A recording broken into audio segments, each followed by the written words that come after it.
Alright YouTube, how's it going?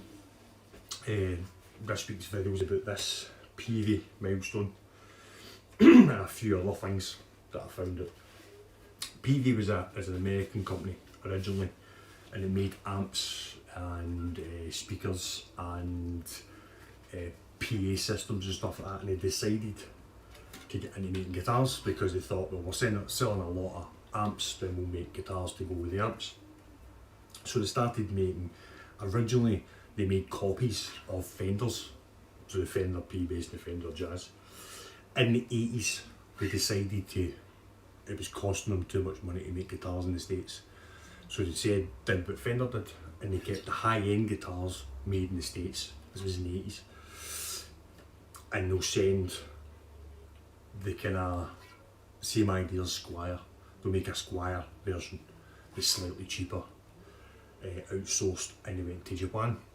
Strangely enough, they went to the Matsumoto factory. But you get them Japan, Indonesia, Korea.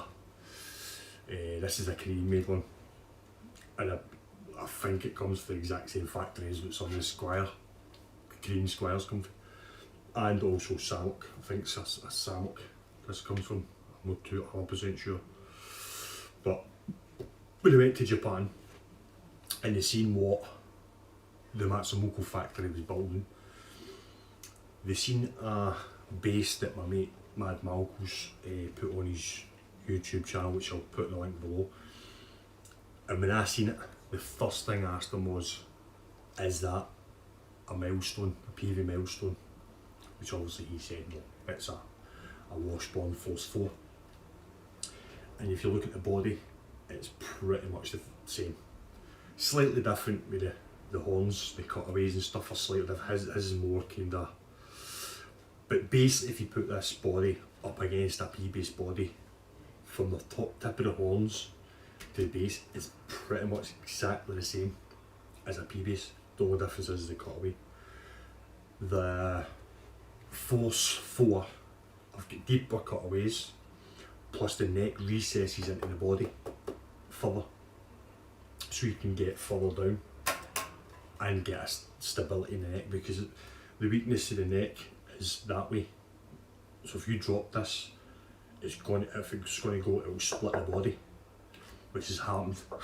I know people, Malky will tell you he's got a guitar that's done the exact same thing. Somebody's dropped it at one time and it's actually split the body.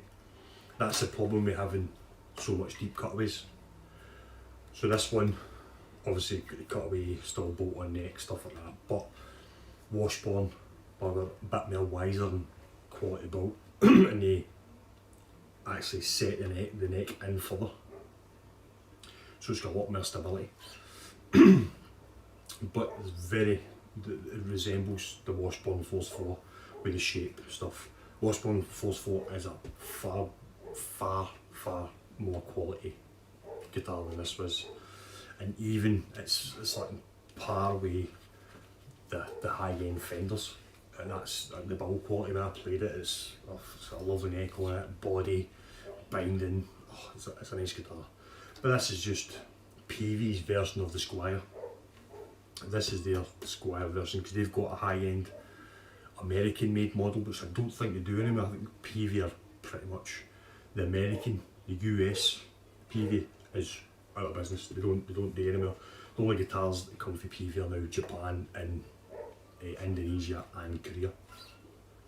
So this probably came out of the same factory as one of the Squires. There's no doubt about it, because the quality is the same. So no doubt it came out of the same factory, maybe Samok or something. But what they did do is they kept what is referred to as the Japanese truss rod adjuster, which is the wheel at the end of the fretboard. A lot of Japanese guitars have got that. Some of them have obviously got the traditional, not traditional, but the ones at the top of the headstock. But that's a kind of 70s Japanese style. I've had quite a few 70s basses that have all got that wheel. Basically just take an end of an Allen key, stick it in, and that's what adjusts it. Does it make a difference?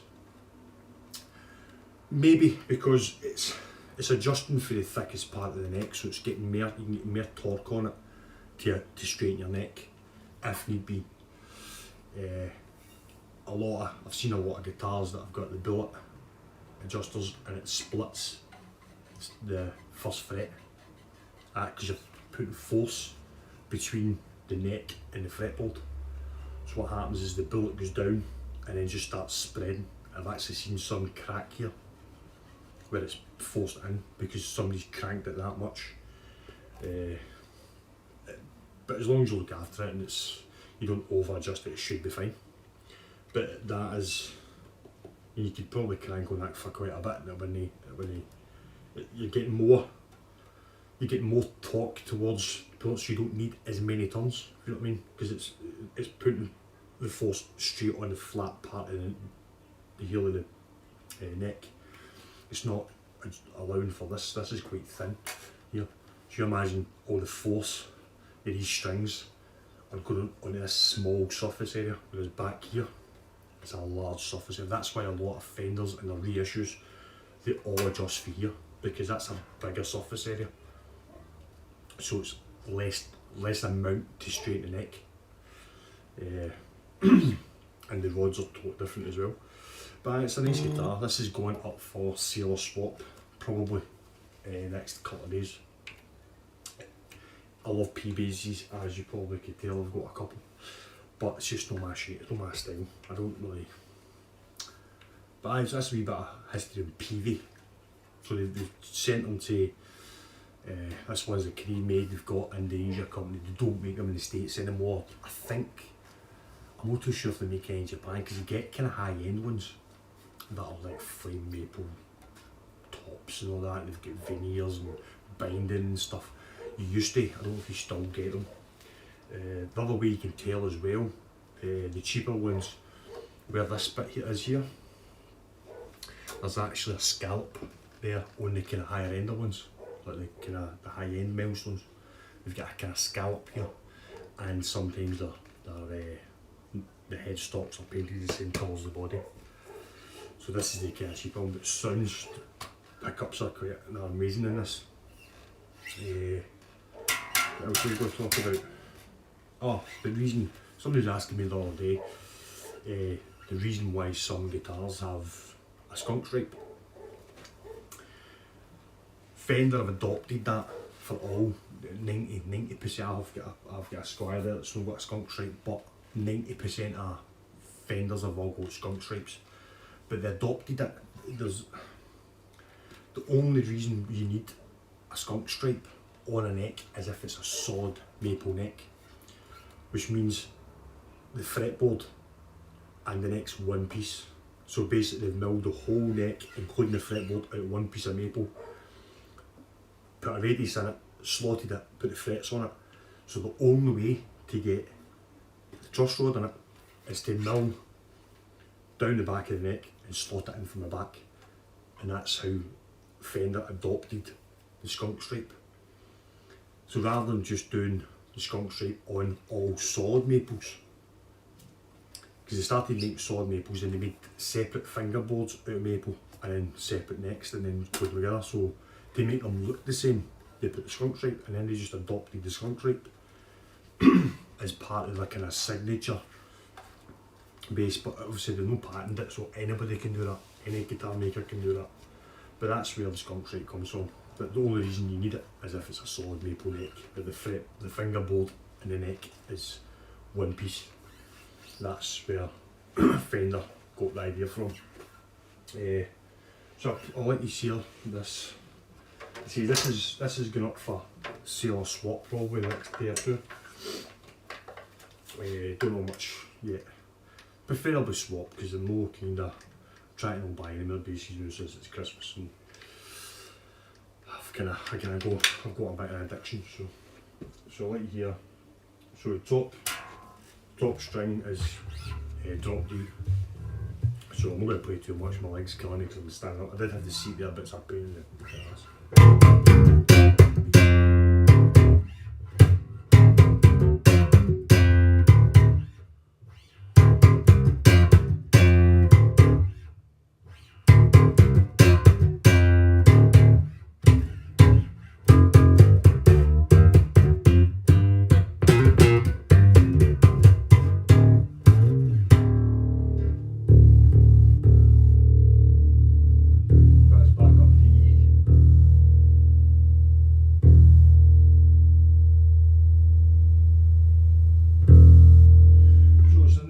nice guitar.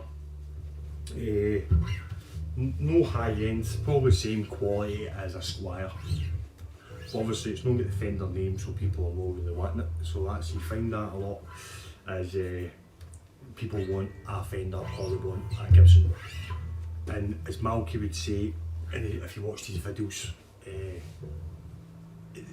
there's guitars out there that you can pay quarter of the price for that are just as good, if no better than Fender. They're just no Fender or Gibson. Washburn is one of them. Obviously they're going up in price because they're really sought after, Washburns. But there is guitar makers out there.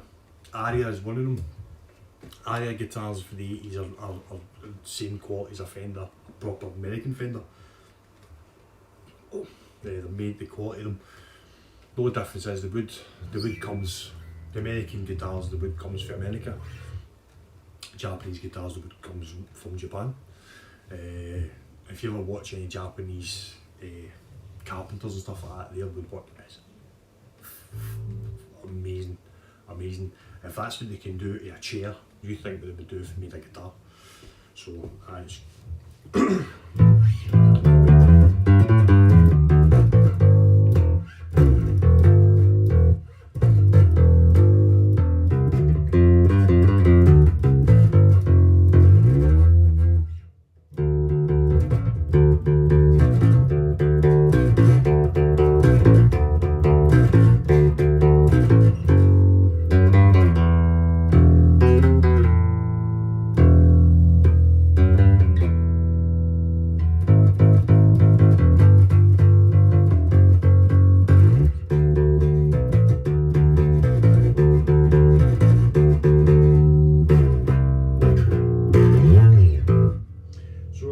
nice guitar. The only reason why I'm selling it is because it's the shape. It's no my cup of tea. I've got plenty of P basses. I don't need any more. And the ones that I've got, I love. This just isn't my cup of tea. But it would do somebody as, if you don't, there is people who don't like the kind of the norm. They don't like Fender shape or Gibson, and this would be ideal for them. It says the quality is made exactly the same as a Squire. Pickups are decent pickups. I've had them out. When I first got it, it wouldn't work. The volume wouldn't work. And all it was a loose wire. I actually traded it for an Ashton 1/15 cab. And the guy got a better deal than what I did. Guitar's good, but that cab still sells for a lot more. That's guitar is second hand. And the kind of reason why I did it was, one, I've never had a milestone, and two, it's in brilliant condition. This guitar, brilliant condition. The only issue is it's got a slight crack in the finish on the horn, and that's it. It's still even got the original tags on it for the shop, on the heel plate. So I did have a tag there, but somebody's took it off. The machine heads are good quality machine heads, nice thick steel. Close at the bottom, so the bottom of the elephant ear doesn't come out. Strings on it are just basic strings. I've never put any roll sounds on this. Bridge is heavy. It's pressed steel, but it's thick pressed steel. It's not like a Fender bridge, because the Fender bridge is quite thin. It's pressed thick steel. Knobs are nice quality. Scratch plate is a kind of cream rather than white, but I think that's suited down to age. For some reason, it's got one of the battery, do not put the bin battery stickers on it. I don't know why. I think for some reason when they import guitars they think that the pickups are batteries. But that's what that sticker is. You do not put the bin sticker, that's for batteries. So they put on this. So it says in the back, Milestone BXP black, seal number BOF 13698.